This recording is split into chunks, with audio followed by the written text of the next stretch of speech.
Hello दोस्तों, मेरा नाम पवन, मेरे यूट्यूब चैनल में आपका स्वागत है। तो मैं गौतम बुद्ध के बारे में आपको कुछ बताने वाला हूँ। और गौतम बुद्ध के बारे में आपके पढ़ाई के लिए काम आएगा। बीए सेकंड ईयर हो, फर्स्ट ईयर हो या फिर 12वीं 11वीं की पढ़ाई हो, गौतम बुद्ध के बारे में आपको मैं सारी डिटेल बताने वाला हूँ। तो गौतम बुद्ध की बात करते हैं। गौतम बुद्ध का जन्म 563 ईसा पूर्व हुआ। विद्वानों के अनुसार 566 ईसा पूर्व हुआ। गौतम बुद्ध के बचपन का नाम सिद्धार्थ था। और गौतम बुद्ध के पिता का नाम एक मिनट चेक करके बताता हूँ, पता नहीं है। एक मिनट। हाँ, गौतम बुद्ध के पिता का नाम था शुद्धोधन और इनकी माता का नाम था महामाया। और गौतम बुद्ध का जब जन्म हुआ था तो 7 दिन पहले एक ब्राह्मण एक योगी ने इनको कहा था कि आपकी 7 दिन बाद मृत्यु हो जाएगी और आपका बेटा भावुक चिंतनशील होगा। तो ऐसा कहकर वो चला गया, जिससे सब लोग नाराज़ हुए और उनकी माता महामाया रोने लगी कि मैं 7 दिन बाद मर जाऊंगी और मेरा बेटा कैसा रहेगा, कैसे नहीं रहेगा। तो उससे सभी गणराज्य के लोग नाराज़ हो गए। फिर उसके बाद धीरे धीरे सिद्धार्थ बड़ा होता गया। 7 दिन बाद उनकी माँ की मृत्यु हो गई और मृत्यु होने के पश्चात जो उनकी मौसी थी गौतमी, उन्होंने उनको संभाला सिद्धार्थ को। सिद्धार्थ बहुत भावुक था। उसको सिर्फ अपने गणराज्य में ही रहना पड़ता था। चारों तरफ से दीवार लग रही थी ताकि वो बाहर ना जा सके, बाहर के लोगों को देख ना सके, बाहर के लोग कैसे थे उनके बारे में जान ना सके। सिर्फ अंदर ही अंदर खूबसूरत चीज़ें लगा रखी थी, जैसे पेड़ पौधे, जानवर हो गए, पालतू पशु पक्षी हो गए, चिड़िया, ये सब चीज़ें सुनहरी चीज़ें लगा रखी थी ताकि बाहर का नज़ारा वो देख ना सके। और जैसे ही सिद्धार्थ धीरे धीरे बड़ा होता जा रहा था, वो खेलने में कम, भावुक सोचने में ज़्यादा था। वह हर चीज़ बार बार सोचता था। उसको सोचने की ज़्यादा क्षमता थी, वह सिर्फ सोचता ही रहता था। जिससे उसके पिता थोड़े नाराज़ थे कि यह खेलता भी नहीं है और ऐसे ही रहता है, ये बीमार ना पड़ जाए। तो ऐसे करते करते सिद्धार्थ धीरे धीरे बड़ा होने लगा। फिर उसके दोस्त, सिद्धार्थ के दोस्त जब खेल रहे थे तो सिद्धार्थ के एक दोस्त ने तीर से एक हंस को उड़ते हुए हंस को मारा, जिससे वह हंस नीचे गिर गया। और हंस की आवाज़ सुनते सुनते सिद्धार्थ आया और सिद्धार्थ को बहुत पश्चाताप हुआ कि हंस को इसने मार दिया। और हंस की आंखों में आंसू देख सिद्धार्थ का बहुत मन मुटाव हुआ। सिद्धार्थ ने उससे मना करा कि तुमने इसे मारा क्यों। तो उसने ऐसा कहा कि यह हंस मेरा है, मैंने इसको मारा है तो यह हंस मेरा है। यह देख सिद्धार्थ ने कहा कि यह हंस तुम्हारा नहीं है, यह हंस मेरा है। तो उस लड़के ने पूछा, यह हंस तुम्हारा कैसे है, इसको मारा तो ये मेरा हुआ। तो सिद्धार्थ ने कहा कि यह हंस दया के भाव से मेरा है। यह सोच उस लड़के ने कहा, आपको आपके पापा के पास चलना पड़ेगा और वहीं से आपको बात करनी पड़ेगी। जब वह राजा के पास जाते हैं दोनों, तो सिद्धार्थ कहता है कि इसने इसको मारा और इसके तीर लग गया, क्योंकि गलती इसी की थी, यह उड़ रहा था, इसकी कोई गलती नहीं थी, ये आकाश का पंछी है, इसको नहीं मारना चाहिए।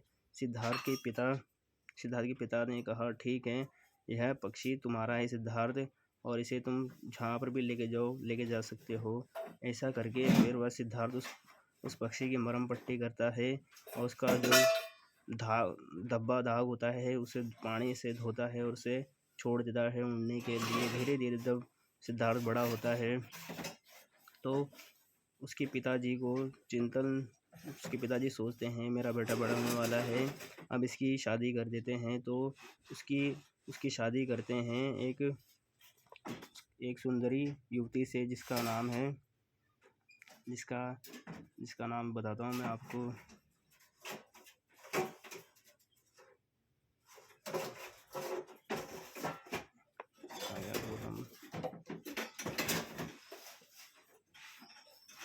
सिद्धार्थ की युवती का नाम यशोधरा था, जिसके साथ शादी हुई। फिर धीरे धीरे उनकी शादी हुई। फिर उसके बाद में जब सिद्धार्थ बहुत भावुक होने लगे, उनको बाहर का नज़ारा देखना था, वो बाहर नहीं जा सकते थे। इस कारण से उनका थोड़ा मनमुटाव हुआ। फिर जैसे जैसे धीरे धीरे बड़े होते गए वो, फिर वो बाहर जाने के लिए कहा, मगर उनके पिताजी उन्हें जाने नहीं देते थे, क्योंकि बाहर का नज़ारा काफ़ी उनके लिए दुखदाई हो सकता था, इस कारण से नहीं जाने देते थे। फिर जब जब उन्होंने जाने के लिए हट करी तो उनके पिताजी ने कहा कि तुम जा सकते हो। जब सिद्धार्थ वनों में जंगलों में घूमते हैं तो देखते हैं कि एक पक्षी दूसरे पक्षी को खा रहा है, और दूसरा पक्षी दूसरे पक्षी को, मतलब हर इंसान एक दूसरे जानवर पर निर्भर निर्भर है। जैसे कि एक मेंढक एक एक कीट एक मेंढक को खा रहा है, और मेंढक सांप सांप मेंढक को खा रहा है, और बाज चील सांप को खा रही है, और सांप और बाज को एक आदमी मारकर खा रहा है। यह चीज़ देख सिद्धार्थ का मन बहुत विचलित हो जाता है। वह बहुत उदास होता है कि ऐसा क्यों हो रहा है, ये एक दूसरे को क्यों मारकर खाते हैं। यह देख सिद्धार्थ का मन बहुत ही भावुक हो जाता है। कुछ समय पश्चात सिद्धार्थ का एक बेटा जन्म लेता है जिसका नाम राहुल होता है, और सिद्धार्थ धीरे धीरे जब वेशभूषा में बदलकर एक आदमी के साथ बाहर निकलता है तो वह देखता है कि एक मृतक आदमी को लेकर जाया जाता है। तो सिद्धार्थ का मन थोड़ा नाराज होता है।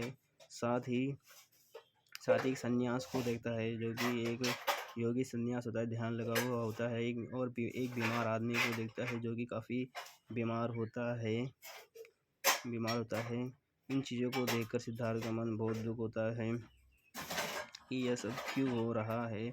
सिद्धार्थ बहुत ही पश्चाताप होने लगता है खुद के अंदर ही। फिर वह सोचता है कि इसका कोई इलाज नहीं। जब अपने से वाहन चालक से पूछता है कि ये सब चीज़ें क्यों हो रही है, तो उसका वाहन चालक बोलता है कि आपको भी ऐसे मरना पड़ेगा जैसे जैसे ये मर रहा है, जैसे बीमार आदमी, ये बूढ़ी त्वचा, सबका जीवन ऐसे ही होगा। सिद्धार्थ यह देखकर सोचता है कि यह जीवन किस काम का, अगर मरना ही है तो। ये चीज़ें सोचते सोचते सिद्धार्थ का मन और विचलित हो जाता है। फिर वह अपना घोड़ा लेकर वह जंगलों की तरफ निकल जाता है, और जंगलों की तरफ निकल जाता है। वहाँ एक पेड़ होता है, पेड़ के नीचे 5 साधु बैठे होते हैं, और उनका एक गुरु होता है जो उन्हें शिक्षा दे रहा होता है। सिद्धार्थ उनके पास जाता है और कहता है कि मुझे भी ज्ञान की प्राप्ति करनी है, मैं इसके योग्य हूँ। तो उसका गुरु कहते हैं ठीक है, आप ज्ञान की प्राप्ति कर सकते हैं। 5 ब्राह्मण उनके साथ चल जाते हैं योग की तलाश में। फिर वह एक पेड़ के नीचे ज्ञान की तलाश करते हैं। बोध गया पेड़ होता है, वहाँ पर बोध गया पेड़ होता है, वहाँ पर ज्ञान की प्राप्ति करते हैं। ज्ञान प्राप्त करते करते सिद्धार्थ के अंदर मत बजा भी थोड़ी देर बैठ जा। ज्ञान की प्राप्ति करते रहते हैं। धीरे धीरे सिद्धार्थ में ज्ञान बढ़ता रहता है। धीरे धीरे सिद्धार्थ घोर तपस्या करने के बाद कुछ सालों बाद कुछ ऐसा होता है कि सिद्धार्थ सूखने लगते हैं पूरा, और उनकी त्वचा वचा सब झरने लगती है और पतले हो जाते हैं। साधु उनके साथ तपस्या कर रहे होते हैं, किंतु एक युवती उनके पास आकर उनको बोलती है कि आपकी त्वचा खराब हो रही है, आप भूखे ऐसे ही मर जाएंगे, तो आप ये खीर ग्रहण कर लीजिए, आप ये चीज़ खा लीजिए। भोजन करने के लिए बोलती है, और सिद्धार्थ उस खीर को सूंघते ही खा लेते हैं। सिद्धार्थ बोलते हैं कि योग ही पूरी साधना नहीं है, इंसान को स्वस्थ रहना भी जरूरी है, क्योंकि गीली लकड़ी से कभी आग नहीं लगती। यह चीज़ देखकर सिद्धार्थ के 5 साधु उनसे हताश हो जाते हैं, नाराज हो जाते हैं, और वो सारनाथ चल जाते हैं, जिससे लोग बहुत ही जिससे सारनाथ चल जाते हैं, जिससे सिद्धार्थ का मन मुटाव और हो जाता है। जब वह घर से बाहर निकल के जाते हैं, ज्ञान की खोज में निकलते हैं, तो उसे महाभिनिष्क्रमण कहा जाता है। और यह देख जब सिद्धार्थ खुद को पानी में मुंह धोता हुआ खुद को देखते हैं, तो सिद्धार्थ सोचते हैं कि मैं ऐसा दिख रहा हूँ, मैंने ज्ञान से प्राप्त करा। तो वो बहुत खुश होते हैं हद से ज़्यादा। फिर वह धीरे धीरे तपस्या करने लगते हैं, खुद को स्वस्थ रखते हैं, मेडिटेशन करते हैं, ध्यान भी करते हैं, और खाना भी खाते हैं समय पर, जिससे स्वस्थ रहते हैं। और धीरे धीरे जब 48 साल के हो जाते हैं तो उनमें ज्ञान फूल आ जाता है, पूरा आ जाता है। और जिसके जिसके 5 साधु वापस मिल जाते हैं। और जब सिद्धार्थ को ज्ञान मिलता है, एक पेड़ के नीचे, तो बोध गया पेड़ कहलाता है, और सिद्धार्थ बौद्ध कहलाते हैं, महात्मा बुद्ध कहलाते हैं। जब सिद्धार्थ को ज्ञान मिल जाता है तो वह महात्मा बुद्ध बन जाते हैं। जब महात्मा बुद्ध के अंदर ज्ञान आ जाता है तो अपनी शिक्षाओं को बांटने सारनाथ जाते हैं। वह 5 साधु उनके साथ मिल जाते हैं, तो इसे धर्म परावर्तन के नाम से जाना जाता है। धर्म परावर्तन के नाम से इनको जाना जाता है। फिर वह 5 साधु और तथा साथ में उनके गौतम बुद्ध यह मिल के धर्म का प्रचार करते हैं। जब एक राजा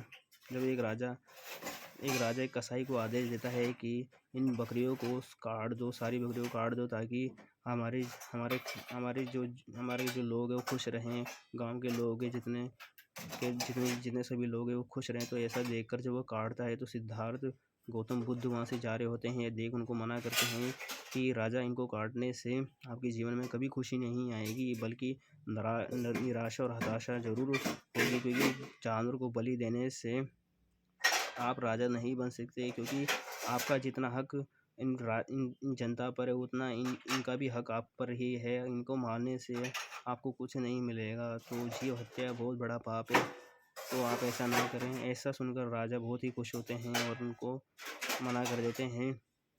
जब सिद्धार्थ जंगलों में विचरण करते रहते हैं, घूमते रहते हैं, तो अंजुलिमाला नामक एक राक्षस होता है जो उनके पास आता है। अंजुलिमाला को देखकर सिद्धार्थ शांत रहते हैं, कुछ नहीं बोलते, क्योंकि सिद्धार्थ एक बौद्ध ज्ञान मिल चुका था सिद्धार्थ को। वह बिल्कुल स्वाभाविक चिंतनशील थे, एकदम शांत थे। अंजुलिमाला एक खतरनाक राक्षस था, एक इंसान था जो काफ़ी डरावना और काफ़ी बहुत बड़ा था। यह चीज़ देखकर वह उसके पास जाते हैं, सिद्धार्थ के पास जाता है वह राक्षस, और उसे बोलता है कि मैं तुम्हें मार दूंगा। तो गौतम बुद्ध कहता है कि तुम्हें क्या चाहिए मेरे बच्चे।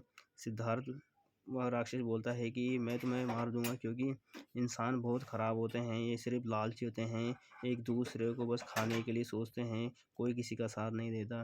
गौतम बुद्ध कहते हैं यह तुम्हारा मन है, इस धरती पर कुछ अच्छे इंसान भी है, कुछ बुरे इंसान भी हैं, सारे बुरे नहीं हैं, अच्छे भी है इस धरती पर।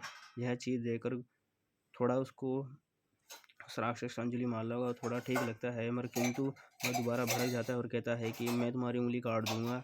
तो जब गौतम बुद्ध कहते हैं आप काट लीजिए मेरी, गौतम बुद्ध कहते हैं तुम काट लो मेरी उंगली, अगर तुम्हें उंगली चाहिए, अगर मेरे को भी चाहिए तो तुम मेरे को भी काट सकते हो। ऐसा सुनकर वह और भी क्रोधित हो जाता है, वह राक्षस और भी क्रोधित हो जाता है। जब सिद्धार्थ उस अंजुलिमाला के ऊपर हाथ रखता है तो अंजुलिमाला बिल्कुल शांत होकर नीचे बैठ जाता है और चला जाता है। अब सिद्धार्थ को पूर्ण ज्ञान मिल चुका था, वह अपना ज्ञान हर जगह बांटने लगे और धीरे धीरे यह ज्ञान हर जगह फैलने लग गया। इसी ज्ञान को गौतम बुद्ध महात्मा बुद्ध भी या महात्मा बुद्ध का, इनको महात्मा बुद्ध भी कहा जाता है। ज्ञान इनको संपूर्ण मिल चुका था और इन्होंने अपना ज्ञान भी बांटा। फिर इनका देहांत भी हो जाता है। फिर यह आज भी महात्मा बुद्ध के नाम से ज्ञान बांटे जाते हैं, और इनकी कई मूर्तियाँ भी जो लोग अपने घरों में भी रखते हैं, साथ में इनकी बड़ी बड़ी मूर्तियाँ भी देखी जाती है।